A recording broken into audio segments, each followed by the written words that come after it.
Je voudrais, à travers cette vidéoconférence, vous parler de transdisciplinarité postmodernité et d'un principe qui a émergé dans cette époque postmoderne qui est la nôtre, qui est le principe de la durabilité. Et je relationne ce principe de durabilité avec la question de la place de l'autre dans la transdisciplinarité et avec une réflexion sur l'altérité tout à fait contemporaine, car nous avons plusieurs visages pour l'autre dans nos sociétés qui ont été proposés par les philosophes contemporains. Alors je voulais avec vous examiner un petit peu ces différents visages de l'autre et voir finalement quelle définition de l'altérité on pourrait proposer pour une société durable dans le contexte d'une recherche transdisciplinaire. Alors dans le fond, en allant à l'essentiel, les modèles d'action transdisciplinaire et transculturelle, lorsqu'ils se proposent l'inclusion du tiers, comme l'a pensé Bassarab Nicolescu dans son manifeste, je vous remets à ma version de 2005 de l'Atrium, mais le manifeste de la transdisciplinarité est en ligne dans le site du CIRET, il est consultable par tout un chacun.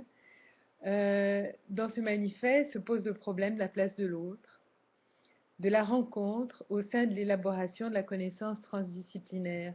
C'est très intéressant de parler de l'autre en tant que tiers, c'est-à-dire de l'autre pour l'autre, pas l'autre de la relation duelle et fusionnelle, mais l'autre différent, le tiers, le troisième, celui qui interfère dans cette relation duelle. Donc, en effet, pour nombre d'entre nous, il semble que ce soit grâce à la rencontre de l'autre et dans le souci de notre capacitation mutuelle que la recherche transdisciplinaire soit née à l'université.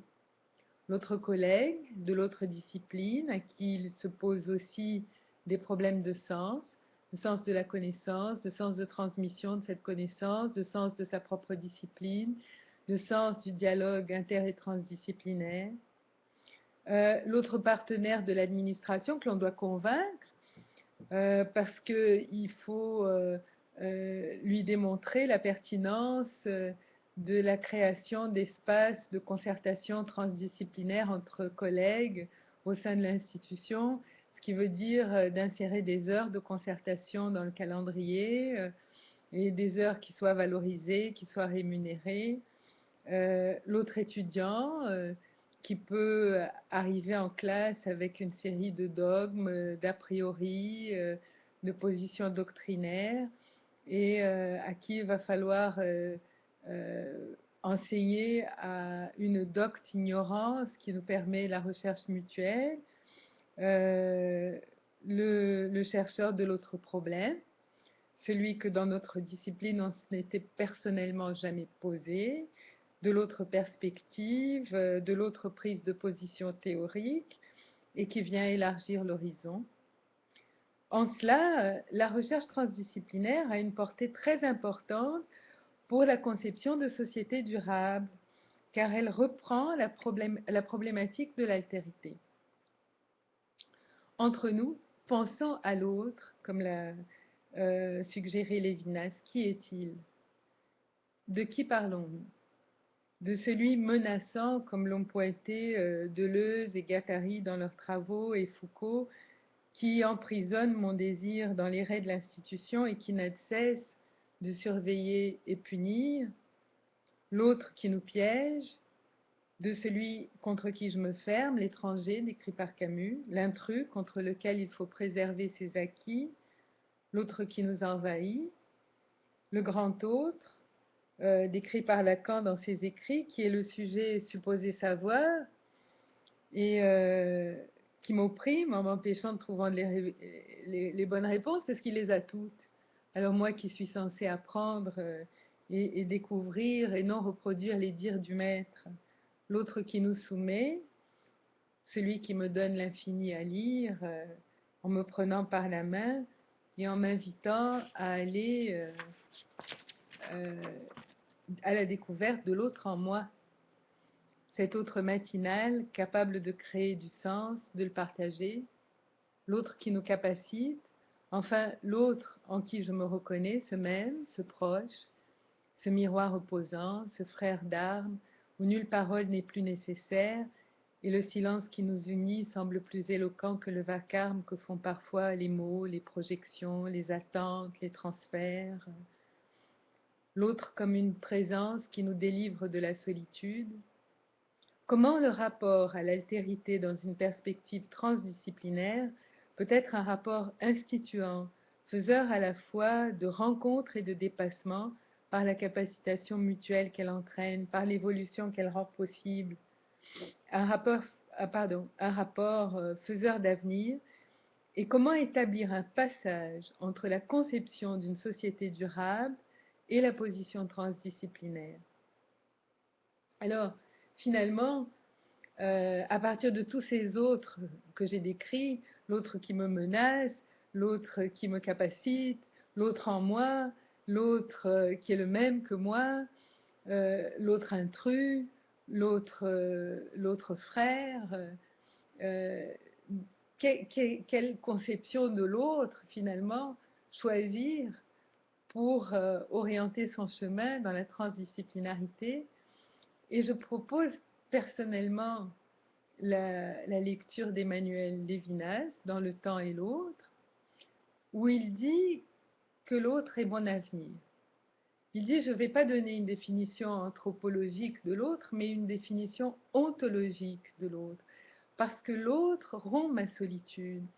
Dit en quoi consiste l'acuité de la solitude, dit-il. Il est banal de dire que nous n'existons jamais au singulier. Nous sommes entourés d'êtres et de choses avec lesquels nous entretenons des relations, par la vue, par le toucher, par la sympathie, par le travail en commun.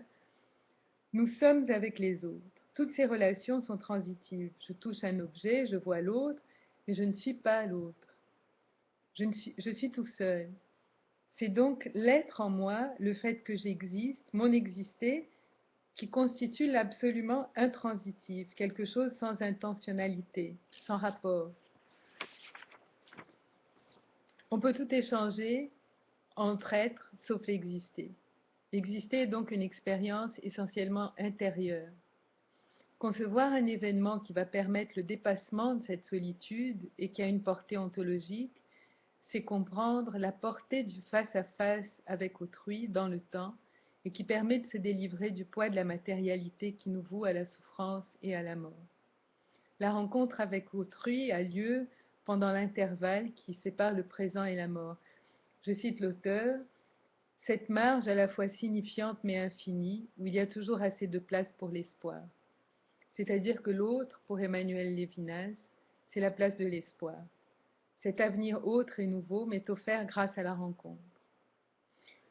En ce sens, Lévinas va se démarquer des analyses existentialistes dans l'être là pour la mort, finalement, où c'est la mort qui éveille mes capacités de réagir, de construire et de créer, l'imminence de la mort, ou pour les marxistes qui voient en l'autre un oppresseur, celui qui surveille et qui punit, la menace.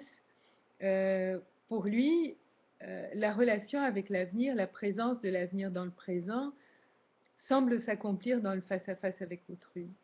La situation de face-à-face serait l'accomplissement même du temps. L'empiètement du présent sur l'avenir n'est pas le fait d'un sujet seul, mais la relation intersubjective, la condition du temps est dans le rapport entre humains ou dans l'histoire. Et il précise, c'est pourquoi je ne définis pas l'autre par l'avenir, mais l'avenir par l'autre. Et cette définition est très porteuse pour la transdisciplinarité. L'autre, c'est l'avenir. L'autre, c'est la jeunesse qui est là. L'autre, c'est l'enfant qui débute. Et c'est-à-dire que si on investit en formation et en formation transdisciplinaire, en formation concertée, coopérative, dialogique, avec un projet sociopolitique et pédagogique fait en commun de société, avec une certaine vision du monde qu'il va falloir perlaborer ensemble, eh bien, on va donner une chance à l'avenir et on va donner une chance à cette société durable tellement souhaitée. C'est-à-dire que si on veut une société plus juste, plus coopérative, plus humaine, il faut parier sur l'éducabilité de l'autre, il faut parier sur l'éducabilité de l'enfant, de l'adolescent, du jeune. Il faut investir dans la formation humaine et je dirais dans la formation transdisciplinaire humaine et plus loin, dans la formation philosophique humaine. Parce que la transdisciplinarité pose à la science les grandes questions philosophiques, finalement, de l'origine, du sens, de la direction du chemin humain. Et à la fois s'interroge sur les grandes causes et sur la question du sens de tout cela.